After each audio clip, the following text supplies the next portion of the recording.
opposing government, we have BFSU, Yang, and Han.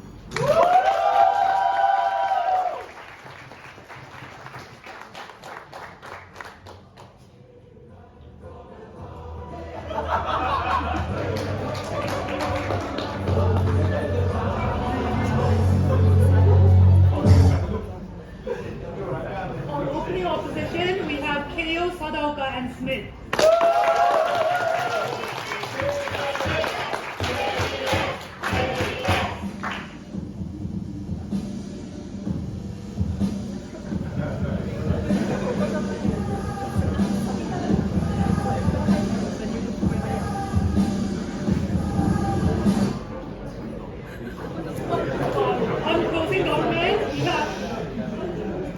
Closing government, we have Fudan, Zhang, and Jin.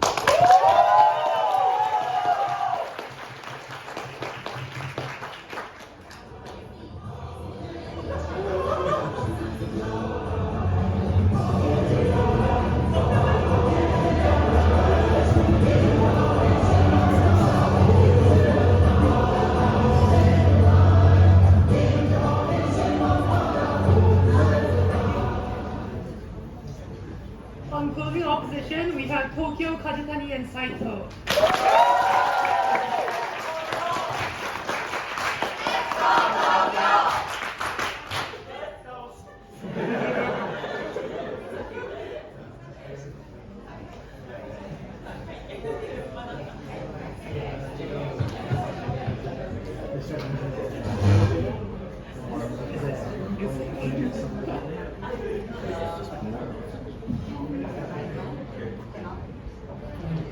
Alright, my name is Sunghyun. I'll be the chair for this final. Can we also do a round of panel introduction? Sorry. Deon, all the best. Auguste, all the best. My name's Ali, good luck. Cheng, all the best. All the best. Alright, under the motion, this House prefers the norm of matrilocal marriages over neolocal marriages. We invite the Prime Minister, here.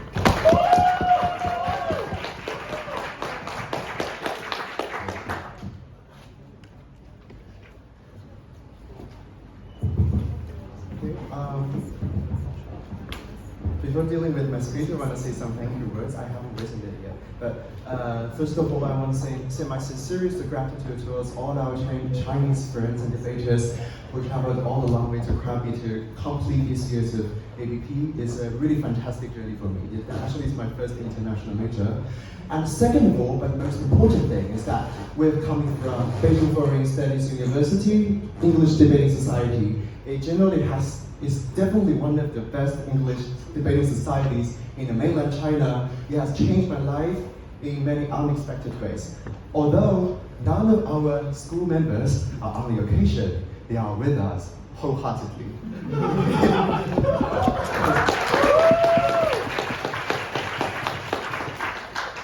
Without further ado, I'm going to deal with my speech.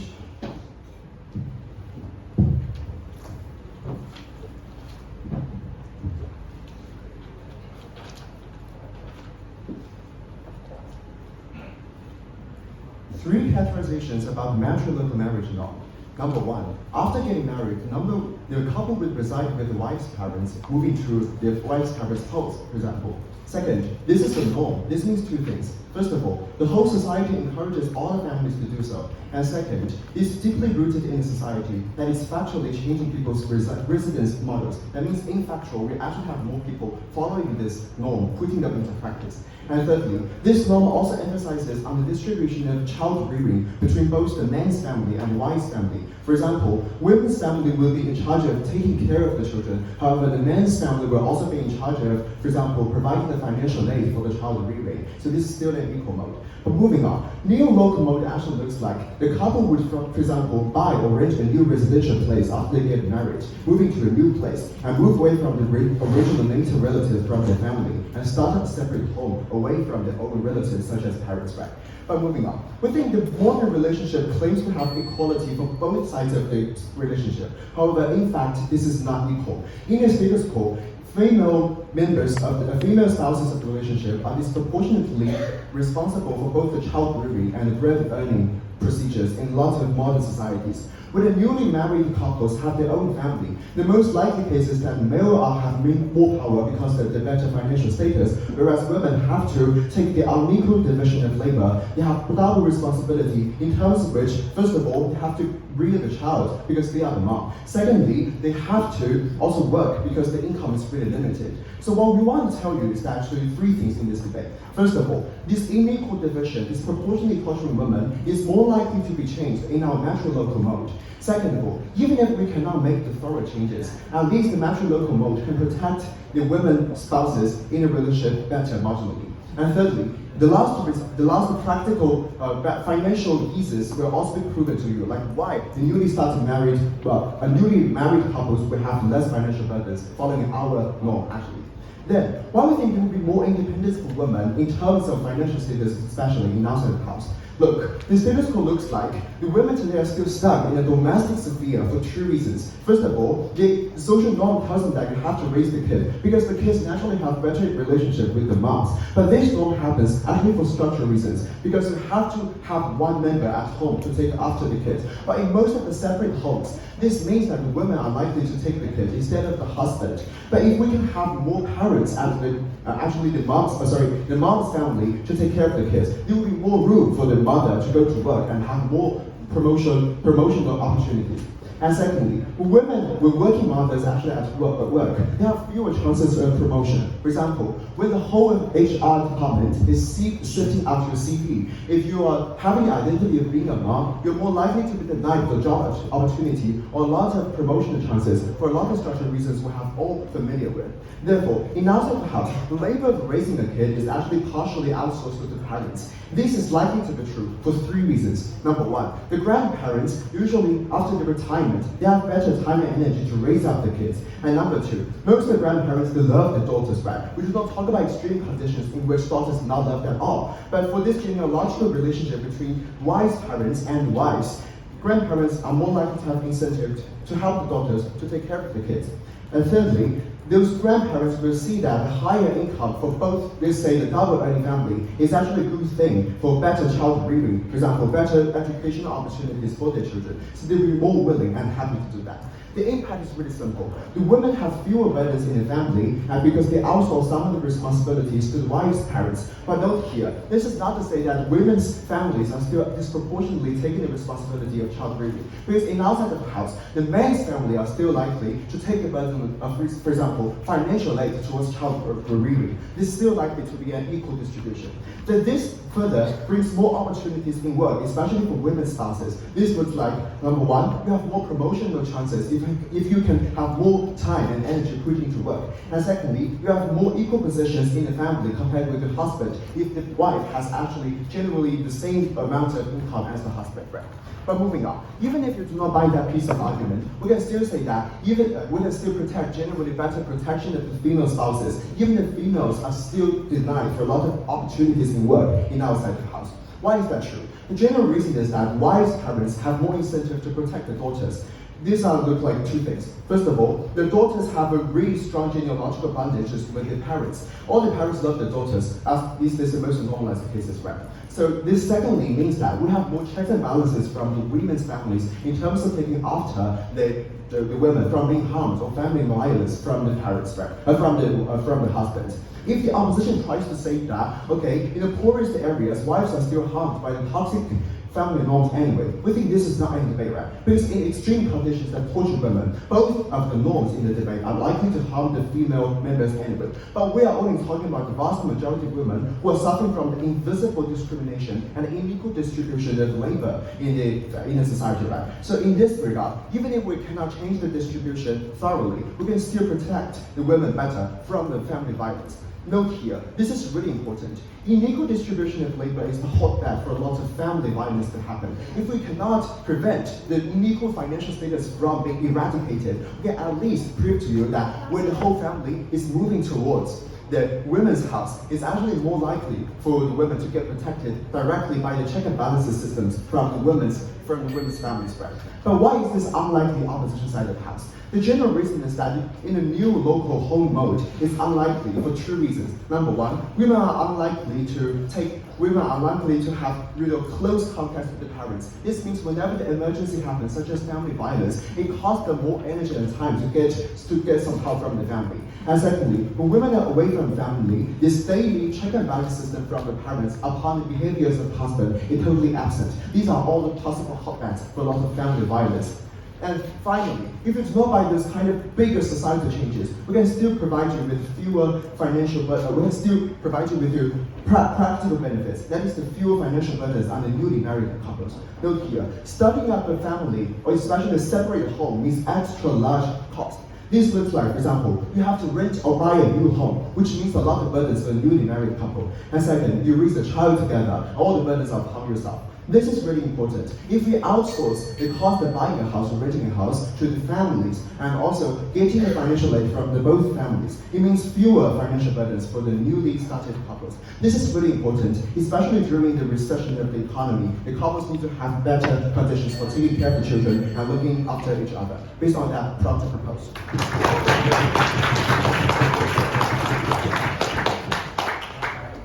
I thank the Prime Minister for their speech. Now I invite the Leader of Opposition to get here.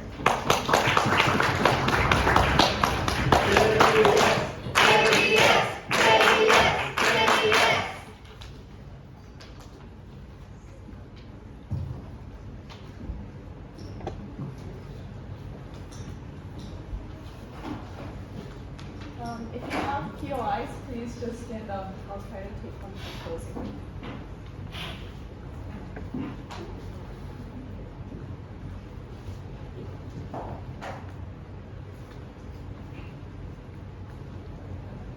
Two arguments from OO. Firstly, why there's better relationships on our side. Secondly, why there's more self-actualization for all members involved. Why are we going to win this debate? Firstly, we're going to win against OG because of the number of people we can save on our side.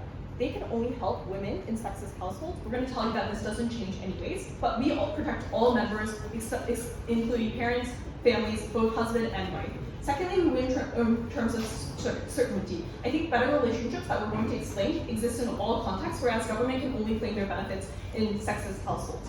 Next, talking about why sexism doesn't change on either side. I think if we take the characterization of OG that there's like sexist, structural sexism in all like forms of life, that we take that like everyone believes that the sexism is good in the first place. I think on either side, these families are going to pressure their wives to stay home. I think on either side, if you live with your wife's parents, your mother is going to say, oh, even if you're being abused, that is fine because that is the norm. Even if you're being discriminated in work, that is fine because that is the norm. I think they're actually going to pressure you more to stay home since you live with more conservative people in your household. On our side, at least you can stay away from parents who are more likely to be conservative.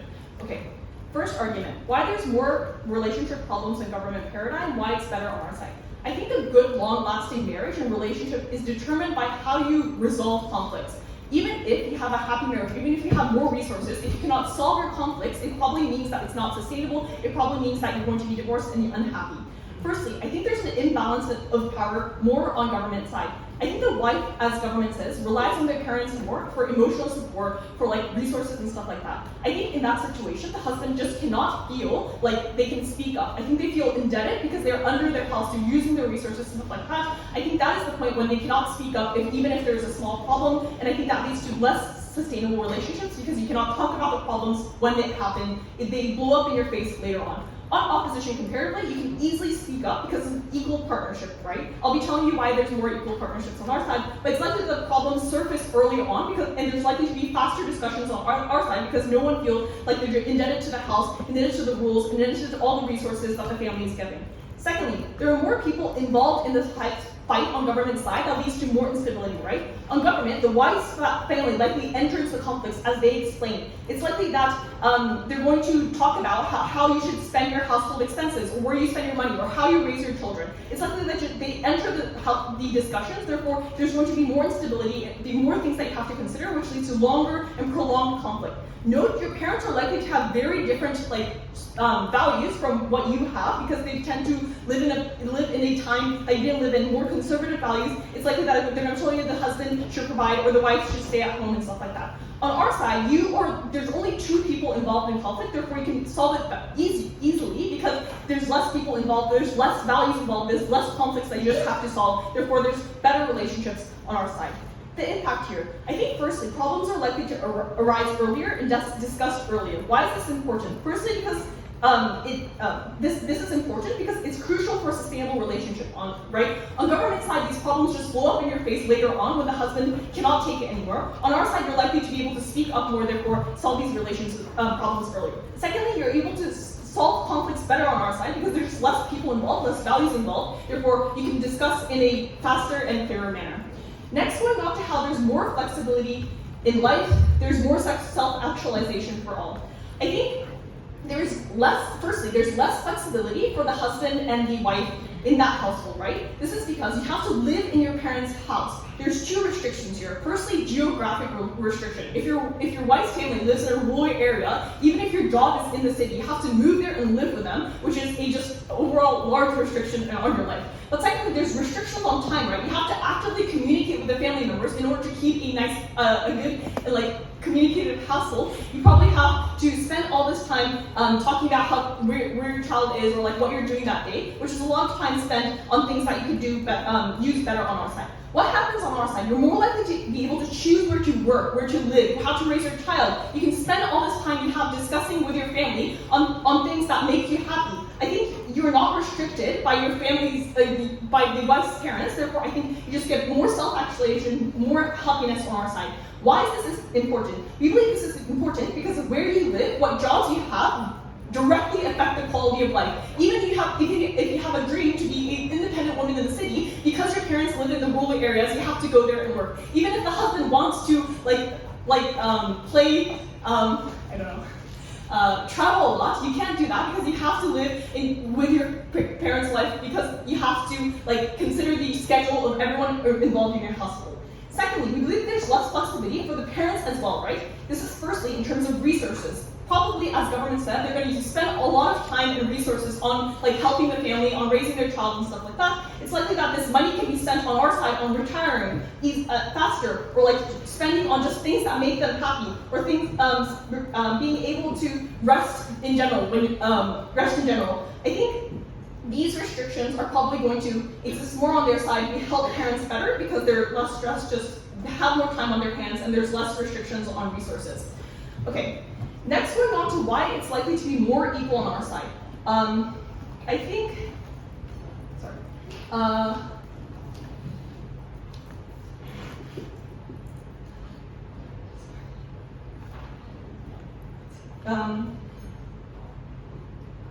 never mind. We're very proud to oppose. I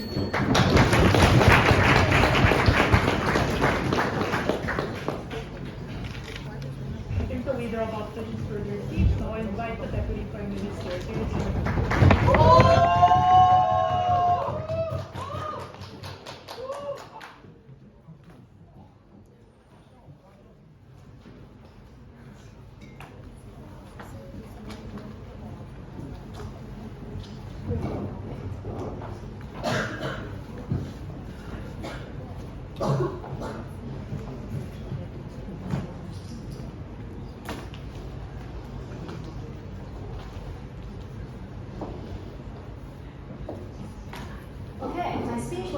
in 3, 2, 1 now. The biggest problem with open opposition is that they never prove the premise of their case, which is when there is an equal relationship between a male and woman, can there be the real relationship, the better relationship that they want to talk about? If you look at the status quo, you can always see that a lot of husbands are actually abusing their wife, and a lot of husbands actually never listen to the wife's need. And this actually give a lot of obstacles to the good relationship at their first place. And even if we take their best case, which is they actually have good relationship, we still win on vulnerability. In their set of house, those families who can have good relationship are those in which the men are well educated, is without the toxic masculinity. That's the premise of the good relationship at their first place. But these type of family are not vulnerable at their first place. Later in my speech, I'm going to tell you why in our sub-house we can actually better help those most vulnerable families at their first place. Second, they actually try to talk about the self-actualization. In our house, we are going to tell you two things. First, why actually money is very important for the self-actualization, and why in our house we achieve it better. And second, why especially we make it true for women, which are more vulnerable in our house in reality. Two things in my speech. First, I'm going to tell you why structurally we can actually change the inequality between men and women in the labor division, and secondly, why it's actually better as a whole. First, when in our house, first in our house, what does the family role actually look like? We believe that the family role is a very important characterization, which can actually explain to you what is the real family norm in the society, right? So first, in our house, what does things look like? It looks like there are going to be more independence and jobs for women for three reasons. First, we believe that when there are parents who take care of the children, you actually don't need women at their first place. But second, in order to sustain the bigger family, for example, if you also have to sustain your wife's parents, of course you need more people to work. If there's only men who are working, of course the money is not enough. So for the majority of the family, you still need more people in the family to work at their first place. But third, we believe that in our house, women are also willing to work for two reasons. First, they also have pressure, asking the husband to buy everything for the family, to take care of everything for the family. But second, if actually the family pressure for men are so huge, then of course a lot of men are not willing to get married. Then the norm will not be stabilized in our society. These analyses tell you that in our house, the family role are more likely to look like, for example, the couple is going to work while the wife's parents are going to take care of the family, while the husband's parents are also likely to give financial support because everyone in the family needs to take some responsibility to give back to the family. Why is likely? Two reasons. First, because we actually have to stabilize the family. We cannot ask some to actually to contribute to the family, while some don't. But second, we also want to, because the society also want to make the family function better, and everyone needs to contribute. So there are already social narrative or norm that asking you to do so. In all positions of the house, the family role is more likely to look like first, the husband is going to work, while the wife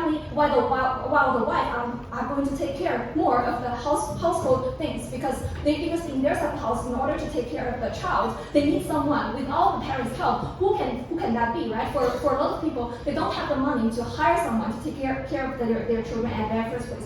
This is the real comparative, and this means that we actually structurally prove why we changed the sexism problem fundamentally in our house, and why is this very important for women. Three reasons. In our house, this looks like more women are likely to get a job, and this means five things. First, it's more likely for women in our house to receive education in the very first place, especially in the long run, because education is the premise of finding a job at the very first place. And we think education is very important for women because it's the place where you can actually cultivate your critical thinking ability and you are exposed to more progressive ideas. For example, you should not be abused by your husband, and when you face risks like this, you should actively vote it out. But second, it also means that there are more bargaining power for the women with the husband because you have the money, you can decide what you want. But thirdly, it also means that women are going to have more choices. They're actually holding their future in their own hands. They can choose whether they want to get married or not. But fourthly, it also fundamentally prevents traditional harmful masculinity from happening at their first place. Because in our house, the narrative looks like everyone in the family, in the couple, should work at their first place. Everyone should take the responsibility. But in their house, when man is the only one who work in their house, that's the moment when harmful masculinity happens because it tells men that you need to be the top leader in your family. But in our house, this is not happening. No, we think this is also very important because it means that we reduce a lot of problems coming from harmful masculinity at their first place. We also give more room for the feminism group to actually advocate or to help the women, and because we give them a room that they can resort to.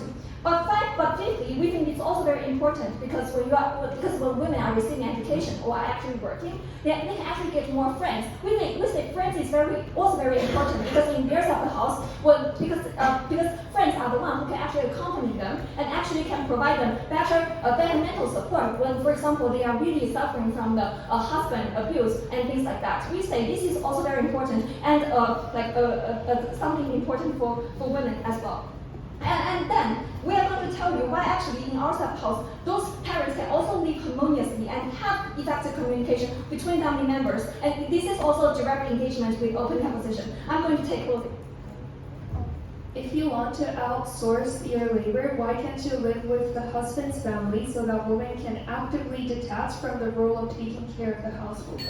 So what we mean by family role is that we actually, so in our house we have already proved to you that the family role is likely to happen at their first place. So I think I have already answered to your question. Now, so next, why in our house they can still live harmoniously and effective communication can still happen? So first, we believe that they are already the norm, right? Meaning that there are implicit social rule, a family rule, and everyone is likely to obey it at their first place because it is what everyone is doing. But secondly, we think every family member also have incentive to reduce conflicts. In our subhouse, conflicts are less likely to happen fundamentally because in our subhouse, we prove to you more women are likely to receive education at their first place. And a lot of conflicts arise because of the different concepts that they have about life. But in our subhouse, when more people have education, this difference is likely to be reduced at their first place. Finally, winning. Why we win? Firstly, we win our vulnerability. We prove to you why we fundamentally protect a lot of women, why we fundamentally change the division of labor and make sure that more women have the right to lead. But second, we also win on skill, right? We have protect a lot of women, especially those most vulnerable ones, and all the child that they give birth to and all the family members they have. For all these reasons, they're protocols.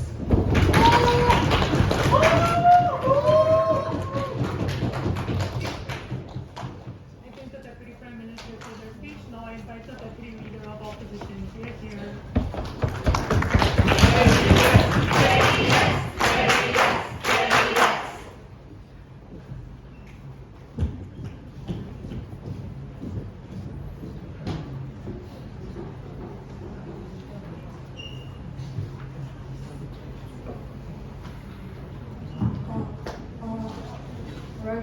I want to give a big thank you to everyone first in the Japan debate community.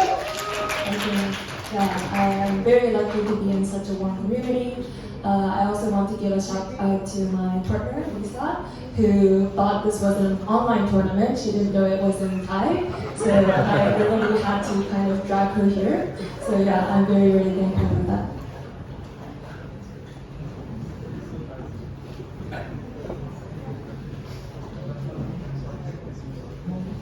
Starting my speech in 3, 2, 1. The crux of Oji's case is that on our side, men is the only one that works, and therefore all of these harms unlock. But the question is, this happens because of things like the patriarchy, which I don't know how they magically change. So even if women don't have to take a long maternity leave, they're still looked down upon because the image that they might be less competent, or because the top people are dominated by men, and therefore men have more connections and are able to rise to the top. And therefore the question is, I don't know how they actually change this. We're going to prove that we actually have other ways of combating this. Other rebuttals are going to be integrated. But the main extension I'm going to make to Lisa's case is we get more societal change that benefits neolocal marriages and also other forms of marriages. I'm going to deeper explain this, but this is important because even on their side, not everyone can rely on the wife's parents. Maybe they're too old, maybe their parents have already died, or maybe they're so distant or in a terrible relationship that they simply can't opt in even if this norm is there. So even on their side, where the norm is matrilocal, there are people who suffer within neolocal marriages, which are a minority and therefore can't voice out on the concerns. So how do they suffer? We think this looks like there are less nurseries being built, or it's harder for husbands to take paternity leave, for example, or services like nannies becoming more expensive because there's less people that opt in, because the expectation is that the wife's parents have to take care of this. Why is this hard to establish uniquely on their side? First of all, know that it's hard to speak up, because when you expect that the wife's parents will help, blame is put on the individual families. You feel ashamed that you say that you need more help in terms of these services or in terms of other people. We think it's on our side, it's different. You are able to speak up, and the issue is something that is shared by all women, where feminist movement is able to galvanize support, even if the women are less likely to have help, for example. We think that they're likely to be able to mobilize as a movement. But second of all, there's also less people who voice out, because there's less people who need these services when they can rely on the wife's parents. Although they are unhappy, although although this reliance on the wife's parents is not something that fully fulfills them, it's hard to say that you want a different alternative rather than this when there's already existing ways of dealing with this. And the expectation, like from the wife's parents, is that they are going to take care of the children. The government on their side has less incentive to respond because it's not a significant voter base, even if it's a minority that's speaking up. You can't justify putting funding into this when it benefits like less people, and therefore we think we get less of these services. But third of all, simply the fact that there's less people using these services, there's less companies that opt into building nurseries, for example, there's less competition, which means that things are probably going to be overpriced or the quality might not be good. Why we get this is just to flip up the mechanisms I already gave you. On our side, we think there's a feminist movement pushing more for like equal burden in terms of works or like taking care of the household. There's more people that have to rely on these services like nurseries or daycare, which means that the prices are much likely to be lower, that the governments are more likely to subsidize this because it becomes an issue that they can win elections on. And we think that this is a massive impact. We think this impacts in two ways. First of all, in terms of neolocal marriages, as I already framed, not everyone can rely on matrilocal marriages, even on their side. We think that these people are forced to suffer, forced to find a way to get through this. On our side, they can rely on these services, for example. But second of all, it increases the choices for everyone, even people within matrilocal marriages, because on their side, they have to rely on the wife's parents, even with all the harms that Lisa explained. On our side, they can use these services when they deem that it's necessary, when they see that it's much better than relying on the wife's parents, or you can like lower the burden on everyone. So if government wants to claim that they have more equal pay, they have more women being able to work, we think that on our side, we also achieve that too, but with women having more choices on how to do that on our side, as how we've seen in the modern society, how now there's more recognition of how women need to be represented, or the acknowledgement of difference in wages, for example, that and kind of like the efforts to try to change this. And we think that this is something that we get on our side. So next I'm going to deal with the claim that is coming from government. Note that a lot of the claim they say, I think it's not exclusive. In terms of like getting help, if you have a good relationship with your parents, you can still ask for help. For example, have your grandparents look after your children, like during the weekends when you're away or you want to work.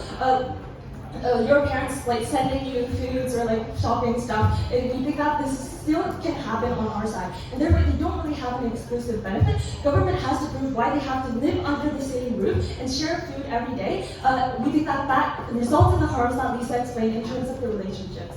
But an important thing on government side is they don't change the norm. They just shifted like the pressure, because if the expectation is that women should raise kids, instead of the wife taking care, now it's the wife's mother having to stay at home and take care of the kids. They might have to retire faster from work, now they have to stay at home, now they have to lose the position that you have built up on your work, and therefore they don't they lower the burden for the wife, but they put more burden on the wife's mother, so they don't really change anything. Now, and also, note that men also don't have the pressure to stay home. They can easily say, what need is there for me to take care of the kids? When you have your parents here, I'm actually very uncomfortable with having your parents here, but I'm still allowing it.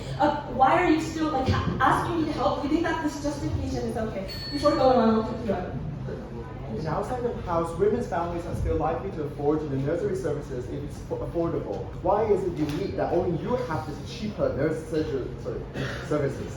But I don't know why they're going to opt in if the expectation is that the wife's parents are actually the ones that have to take care. We think that that expectation is something that uniquely exists on their side. Then,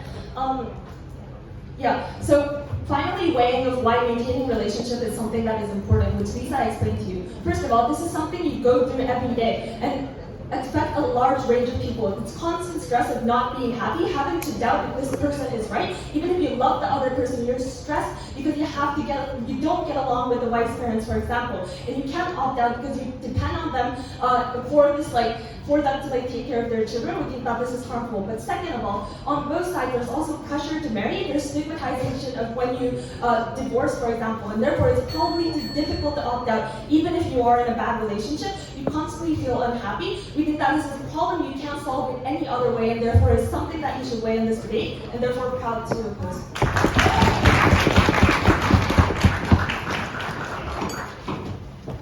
Thank the Deputy Leader of Opposition for their speech. Now I invite the Member of Government here.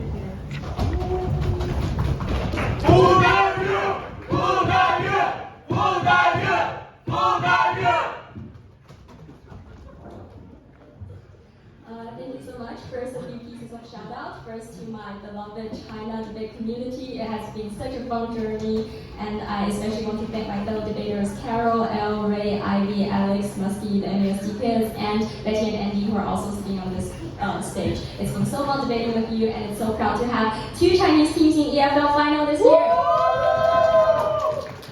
And we never imagined what possible, that's why we only brought 1 flag. I'm so happy we're on this event. Okay, so second piece of shout out to my previous partner Claire, who lost her passport 1 week before the tournament and couldn't make it, and my current partner Anne, who I asked to join me like 4 days before the tournament and miraculously said yes. I wouldn't be here without her. Thank you. Okay, and last piece of quick shout out just to my boyfriend Ricky, who was ABP finalist last year, and he's the best debater, best coach, and best boyfriend I could ever ask for. I'm so happy that I'm sitting here, and I hope I can make you proud.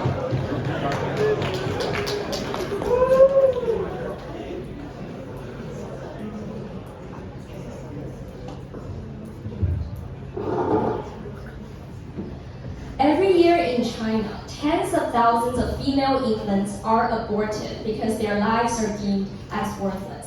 In China, there's a saying called married daughters are like water spilled, because once you're married, you're detached as a woman from the duties to your parents' household. And we believe that this is likely to persist even if in neolocal marriages, where both men and women are detached from their original family. Because it looks like, because of the patriarchal structure that has persisted for so long, on holidays, you still return to the husband's family instead of the wife's family. And you also have more contact with the husband's family, because you still deem that as a man, you still feel connected to your original family. And wives are married in instead of independently, like forming a new family. And we believe that in rural regions in China, the men to women ratio has been unimaginably high because of all these girls that are aborted or just killed at a very young age. Even if the Chinese government has banned gender detection during pregnancy, still this cannot solve the problem of infanticide when girls just accidentally die in the household because their parents don't want to take care of them.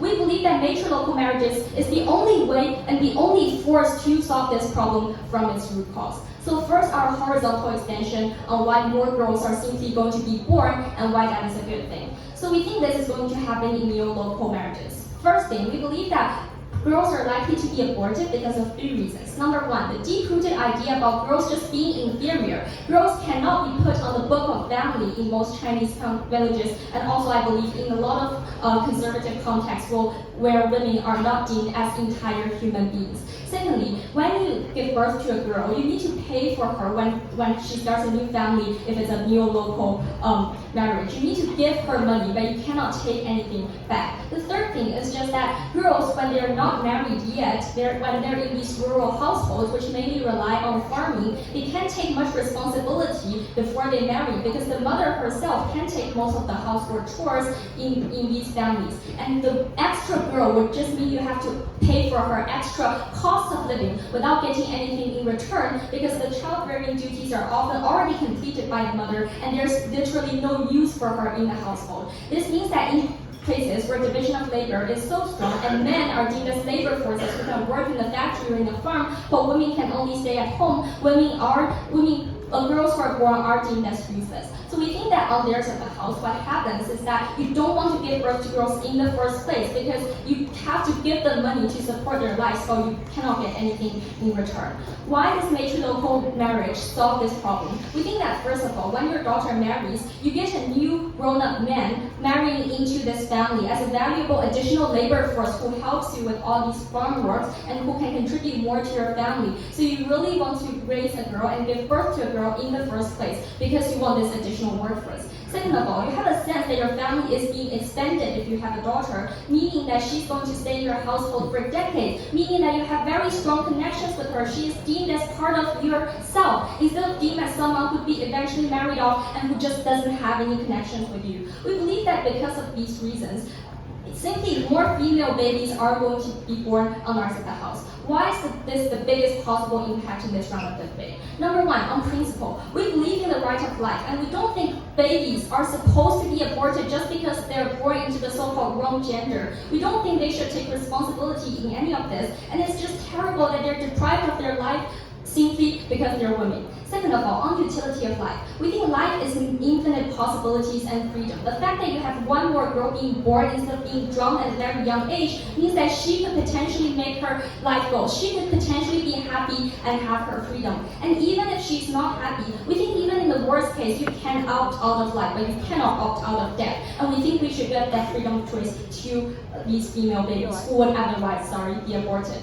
Lastly, we think on a societal level, a more balanced gender ratio means that there will be a lower crime rate. Notice that in a lot of areas right now, crimes are happening because young men cannot find partners because the gender ratio is very imbalanced. There are not enough young women to start families with them. This means that these young men who are very sexually active and who also believe that they're entitled to a family cannot get their desires satisfied, and this means they're more likely to become insults, they're more likely to hate the entire society because they believe their rights are deprived, and they're more likely to commit crimes. Moving on to our vertical extension, we believe that open government, even though they talked about how the distribution of housework and dynamics and domestic violence would be changed, have not fulfilled all the burdens. We're going to prove to you 4 burdens without which the OG benefits simply cannot be unlocked. First of all, the necessity of the female parents participating in the household. So we think that, first of all, you often don't fully know a person before you get married. This looks like, first of all, because you normally in a lot of cultures don't live together for a long time before you get married, meaning that the problems that could potentially occur simply don't occur at a very early phase. And secondly, some people who are inherently bad just hide themselves really well before marriages. They just want to get married, and when it's very hard to divorce, when you have a lot of cost to partake for divorce, then they become the real them and showing you what they're like. We believe that in these cases, there's no possibility for you to determine whether your husband is good or not before the marriage. Even if they're good before the marriage, it also people change. They can also change for the worse, which means that they can also become the ones that are abusing you, even if they seem very sweet right now. Second burden on structural inequalities that takes down OO's claim that it only happens in sexist households. We say all households are sexist because of 5 reasons. First, on strength. We believe social selection for thousands of years had made men generally more strong than women. When there are indeed conflicts, if domestic violence happens more on women because they are weaker, they simply cannot fight back. Second, on personality. Oh, since men can speak up, we think that is not true. Men have been told their entire lives that their feelings matter. They can speak up. And women, on the other side, are more likely to hide what they're feeling and think that their feelings don't matter. Third, on child rearing. We believe that the fact that women have to bear a child in their belly for 9 months simply means that they're weaker during this time, and also the hormone fluctuation also influences the way they rationalize. Fourth, on social narrative, which forces men and women into different behaviors. And lastly, on career and wealth, which means that men are normally even if it's a same job, men always have higher pay. We think that alternatives don't work in domestic violence because CJS has very little help for these microaggressions that's happening in the family. There's very little incentive for you to report these violence in the first place because of gaslighting, because you still love your husband, because you don't want a criminal record for him. And second, neighbors and friends and family who live far away can't really help you because you deem these conflicts as private matters. It's shameful for you to talk to them, and you don't feel that close to them, so you're worried they won't work. Because of these reasons, we believe we unlock the biggest benefits, so proud to propose.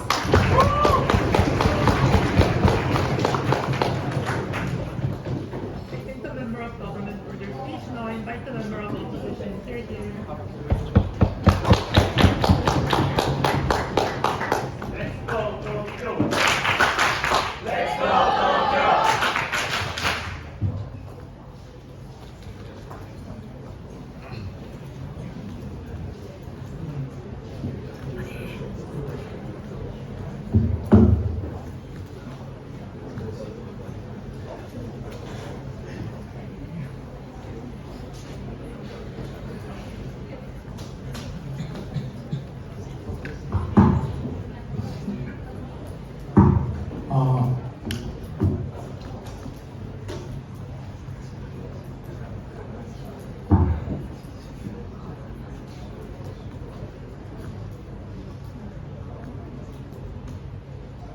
Before starting my speech, some shout out to the people who have supported me.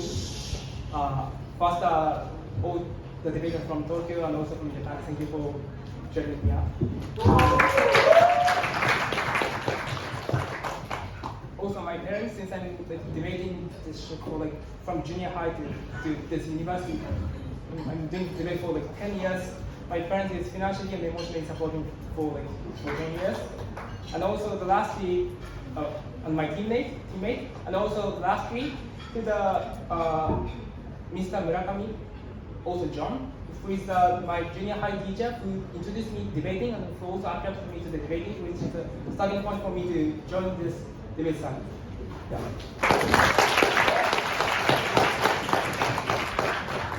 So my speech begins in 3, 2, 1 now.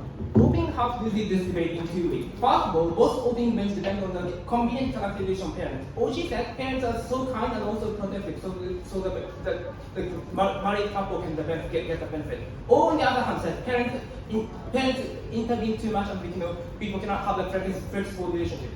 Both opening events didn't prove why their characterization more likely to happen. That cannot be in this debate. The second pair of opening events, both opening events, is contingent on having marriage. Because this one is only about the debate of the norm. Even if we have some norm about marriage, this does not necessarily mean people choose to get married. From the closing operation, first of all, we want to prove why less people choose to get married, uniquely on the government. Second, we're talking about why less protection to the woman who will be given on the government bench.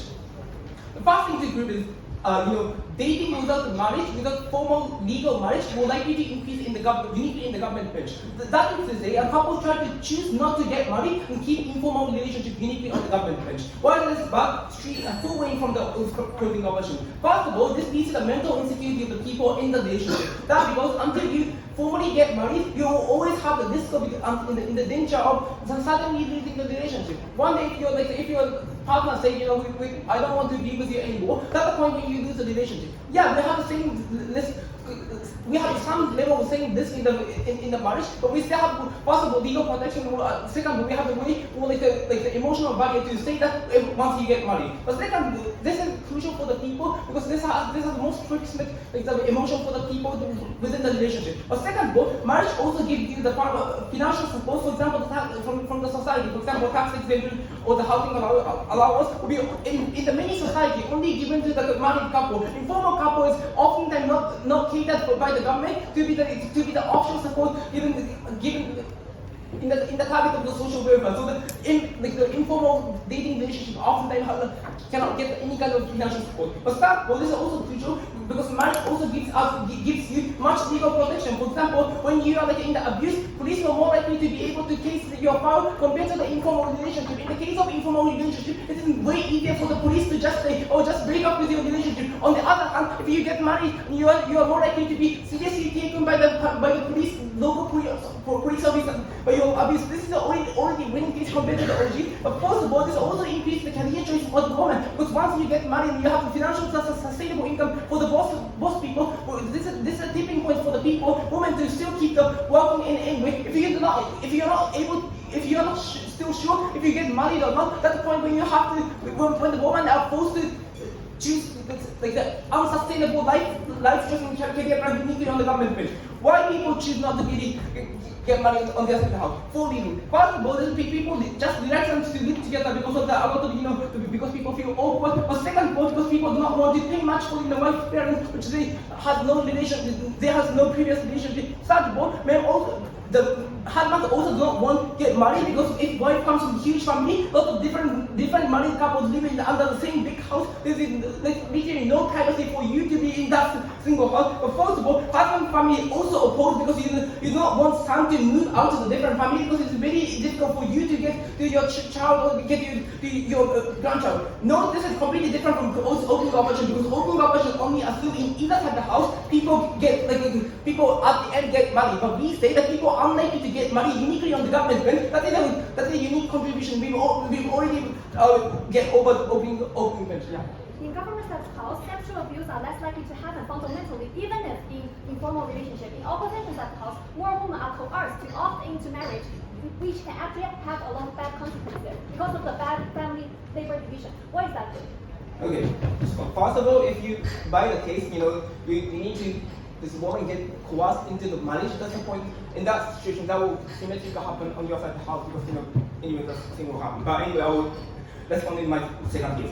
The second extension from the closing option is protection to women get better on the outbench. Here we agree to the blame from the owning government, which is the woman in the danger of domestic abuse is the most vulnerable after the one we need to care. But we say, the living separately, the having a normal with the married couple separately is way better. The first of all, we already told you from the past extension why they have much more chance to have the legal protection, but here are some other reasons. The first of all, we say the society has less attention to the protection of the woman in government branch because of this specific law. Because even if you as a woman ask for help with police or the local government or the nearby even the first response most likely to be, oh, you get help to your parents because that's a no, right? You are supposed to live with your parents if you're white. That's the point when your neighbor and when your police is reluctant to help because it's too much intervention from their side point of view. But also, women cannot speak up to the other people because that already admits the incapacity of your parents, which is also not good thing for you. That's the point when the woman is actually unable to get help outside of the parent. Or she might say, but we still get parents help. But first of all, this is unlikely to happen for two reasons. The first of all, parents can be not capable to actually save wife from the domestic abuse. For example, just because they are too old, or they are just too die, because of the physical capacity, because if this young man, which is way more physically stronger than the parents of the wife, that's the point when even if you want to actually save your daughter from the abusive husband, it's very difficult to do so. But second of all, parents can also be abusive, right? Parents, they didn't explain why the parents are so much incentivized to save that specific daughter. For example, in this big family, if you are part of unwanted child from the house, that's the point when your parents also are not incentivized to save you. Or, maybe your parents also do not like you, so maybe your parents just ignore you. That's the point when you have nothing to be helped.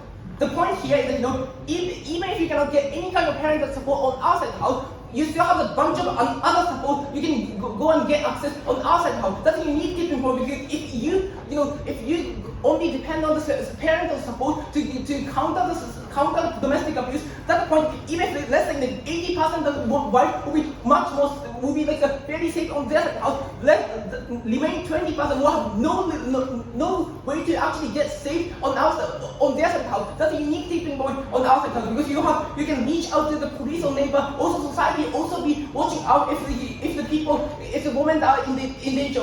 But we win this debate by first of all having the most certainty because all try to say we have the most certainty, but we prove the prerequisites on off bench uniquely people will get married. But second of all, we also try to cater to the most vulnerable people proud of course.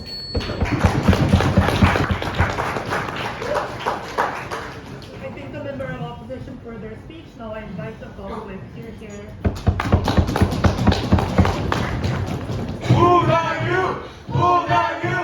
Who are you? Who are you? Okay, thank you. And Daisy has been shouting out, but I want to have an additional shout out to Daisy's previous partner, Claire, who lost her passport, so that I can be the one who stands on the podium for the EFL final.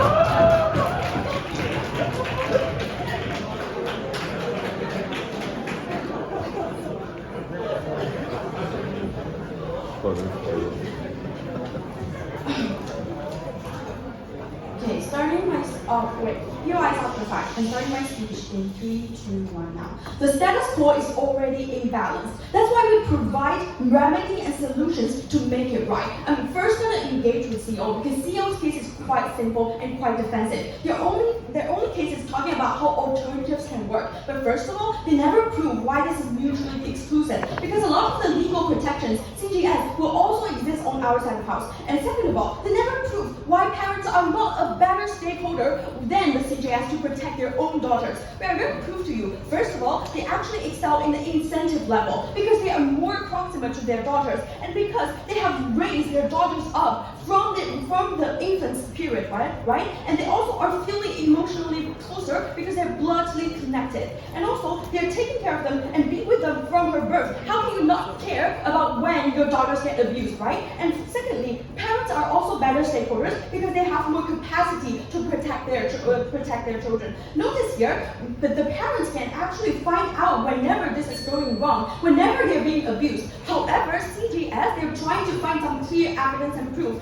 unless they can be sent into the court, right? So we think that a lot of the microaggressions, a lot of the potential discrimination and biases cannot actually be identified so well by these kind of CGS, by these kind of external forces, right? But parents, they live with you together after life. So that's why they can better do this. And how do they do that? For example, when they notice the slightest change in the dynamic, when you're eating dinner, they can actually voice out, they can actually intervene in their discussions, right? So that's why they are better stakeholders. And now we're going to engage with OO. OO's first case is about how imbalanced. However, we think that this already exists. And first, why is that the case? First of all, 99% of the society is patriarchal, where fathers are considered as a core in a household. That's why they're already having a lot of discourse power to actually negotiate, right? And second of all, as we already said, male adults usually have better physical strength in a household. And second of all, statistically, we already shown that fathers are paid better because they have stronger economic powers. It already guarantees them with certain power of discourse, right? And second of all, we think that third of all, the political structure and also the educational structure, they are already built, they're already constructed around men. So how can you say that, in the alternative, they cannot voice out? We think this is very absurd cases. And the second case they talk about is how they can better relationships, but we think this is also untrue, because living with whom is not the direct tipping point of improving your personal relationships. Why is that the case? We think that this is also going to be flipped by our side. We think that when this kind of matrilocal marriages, they can actually make these parents intervene into your conflicts. Why is that going to be good? Why is this going to lead to better decisions making? First of all, we think that the parents, they usually have more experience than you. They usually have deeper insights and perspectives towards you because they have experienced the similar periods, similar stages with you. So they can give you more suggestions of improvement. And second of all, we think that this leads to more balanced power, as we already proved you what imbalance already exists, right? So they're always going to help their daughters to voice out and make it a more equal relationship. And third of all, based on the incentive level, we think that these mothers, parents, their incentive is not to destroy the relationship or to be so biased towards their daughters. Their incentive always remain in the level of being neutral, in a relatively neutral stance, so that they can maintain a more harmonious relationship inside their household, right? And moving on, they might talk about, how this privacy matters so much in a relationship. We also don't think this is true, because first of all, we think that a certain level of personal space still remains in the household when they can go out for a personal date, when they can get a room, right? And second of all, we think that these people, they're not just like a fresh couples, fresh boyfriends and girlfriends who just make out. They are getting married. This means that their relationships already reached a very stable and long-term stage. And that also directly indicates why this kind of intervention from parents are not going to matter a lot. But moreover, we think this impact is not so important compared to our impact of actual infants dying, they're being abandoned, and also a lot of females are being domestically abused. We think compared to that, their case does not matter so much. And now I'm going to compare to our opening houses. So why do we over OG? But before that, closing. Yeah, your case depends on the parents being good parents. How can you say on your side of the house, parents more likely to be good parents?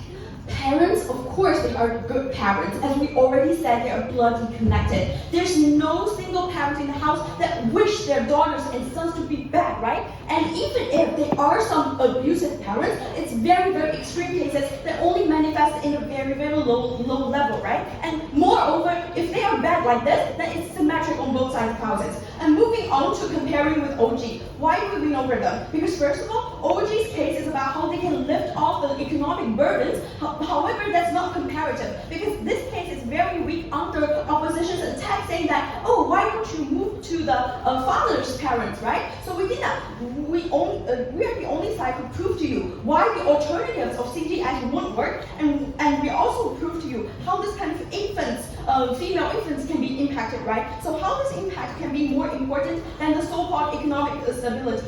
Because first of all, our scale is bigger. Because even if you're from liberal context and you don't believe this child infants to be true, but it actually happens in a lot of conservative areas like China and India. So for example, the abortions, for example, how the parents will kill and abandon these babies. How for example, in orphans' houses in China, you actually see more females because of the fact that they are harder to be adopted because they don't care about the daughters inside their houses. And also you see in countries like India, these girls are sold to become coerced in some kind of sexist workers, right? So we think that this scale is already very big, and the likelihood of changing that is very high. As we proved to you, we are trying to solve the root cause of these sexist inside family structures. When these daughters are viewed as personal belongings to husbands, but this status quo can be changed in our model, because in our model, the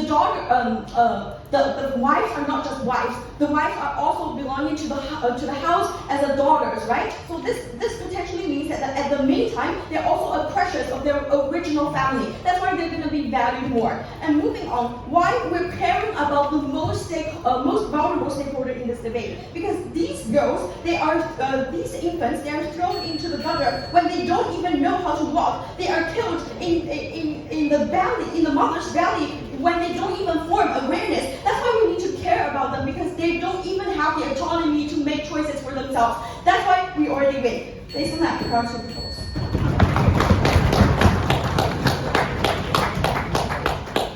I thank the government for their speech. Now I invite the opposition with here. Let's go, Tokyo! Let's go, Tokyo!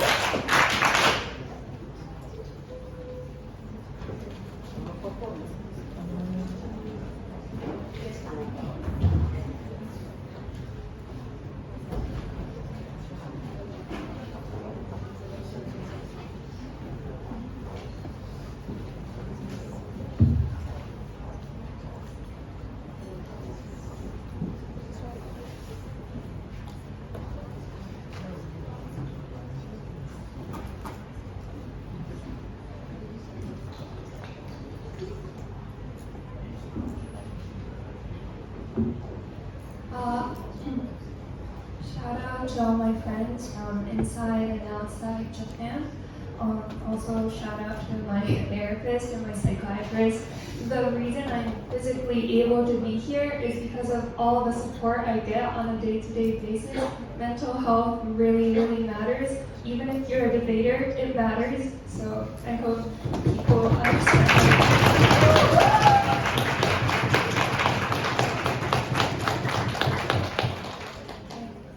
Start in 3, 2, 1.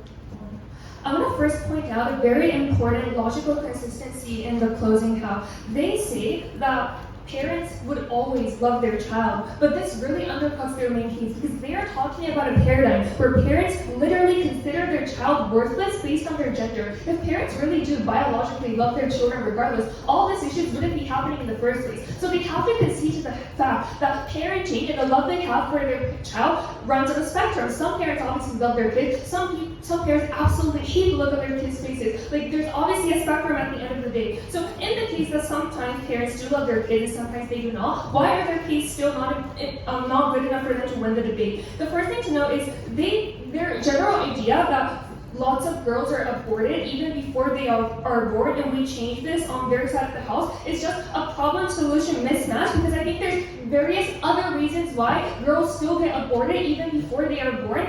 First, there's just general sexism that makes parents believe that their sons are going to earn much more money in the future, their sons are much more smarter and cooler than like a daughter who just yaps all the time. All of these general social trends makes parents compelled to love their sons or to prefer sons more over their daughters. Secondly, and this sounds bad because I'm going against the Chinese team, but I think if you read the news, you understand that the reason why people abort girls in China was originally because of a one-child policy that made parents only able to have one kid. So at the end of the day, I still feel that people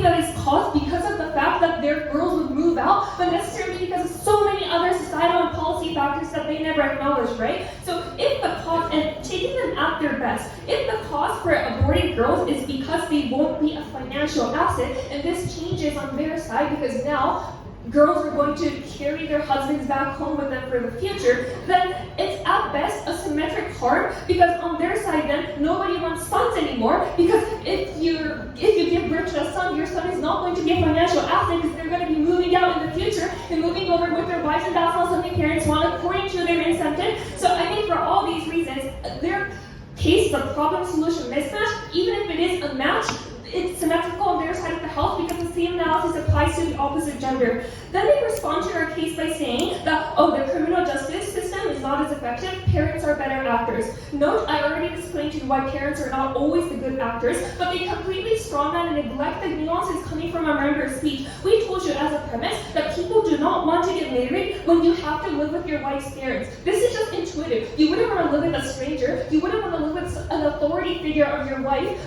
potentially telling you what you have to do. You don't want to live with your wife's sister's family who are all living under the same roof. You don't want to come back to home with so many kids running around because you're living with like 4 different families altogether. These are all things that you generally do not want as an individual, so less people get married on their side. And this is just bad because staying in a long-term relationship with unstable futures and unsure speculations about whether you'll ever get to be married is in itself super harmful for the individuals. Because first, it's not just the criminal justice system. You just do not get treated seriously when you are not married in many societies. Because people think that relationships are not serious. People think that dating is not something that you need to take into consideration properly when you're asking for things like welfare, when you're asking for things like rights. All of these legal protections and financial support that you get as a married couple are all gone on your side of the house, right? So I think these are all reasons why just CG is just out of the debate. Moving on to opening government. There are many cases that if you live together, the family can take care of the kid, and that is good. First, they do not explain why this then leads to women getting detached from this burden, which is the main impact of their case. They're claiming that if parents take care of their kids, then women can go work. But I don't think this is something that was mechanized properly by opening government. And I think even if it is true, the benefits are at best short-term. Because what if your parents fall ill, or they pass away, or what if your younger sister gets married and now there's 4 children for this elderly couple to take care of? And I think the average individual is just irrational. You're short-termist. You might be lovesick, you might have baby fever. So it's just a high possibility that you're going to be opting into this marriage thinking that the parents would always take care of your child, when in reality this is actually a very unrealistic and unsustainable option that you're forcing yourself into. On our side of the house, you at least get much more sustainable plans to take care of the child, because no matter how irrational you are, you understand that once you get married, you guys are on your own. So you're taking a child on your own. You have to take care of the house on your own. These are all exclusive incentives that you get on our side of the house. And I think you at least try to, for example, live somewhere that is near daycare. You try to find a job that at least has maternity leave. These are all just good for you as a woman in general, in terms of finding the best career that takes care of your needs as a woman. But I also think that it's better for the family and for the child as a whole, right? But before I move on, you have to take a few words from opening. Even if they are actually in marriage, you still need to be a housewife. We still have proof to you why in our house women receive more education, which is the premise for them to get more choices in the future and have a better life, and be exposed to progressive ideas in their first place. Again, I think that's premised on the idea that women are now able to detach themselves from the traditional gender roles, right? This is an assertion on your end, and I've already explained why this is at best unsustainable. But lastly, I would also note that there's been saying that parents care about their daughters, so they'll be much more kinder. Again, I think this is asserted for parents who just automatically love their child. But there's a round consensus that patriarchy exists and women are treated as objects, someone who can get married off in the future. So even if you don't hate your child, as a grandfather, you probably don't want to take care of your children's smelly diapers while your daughter gets to have a glamorous career life in the city. You wouldn't want that as a parent, probably. So I think even on their side of the house, stuff like education is at best symmetric, because you as a parent are probably not that benevolent as they would have liked to claim, right? Finally, about their opening half, I think uncharitable to OG when they assume that things like sexism and abuse would always remain the same. This, although we can see too, disregards all of the basic nuances that was coming from OO. And if sexism is that permanent, their impacts are also undercut, because on their side they say that there's equal partnership on all counterfactual, and this is assertive. They never explain why this is the case. We provide a prerequisite mechanism as to how you can better have methods to achieve equal relationship through things like legal protection, through things like financial protection. These are the exclusive mechanisms that unlock so many of opening off's impacts at the end of the day. So I think for all these reasons, we are the ones who make people feel safe and actually have an equal relationship. For all these reasons,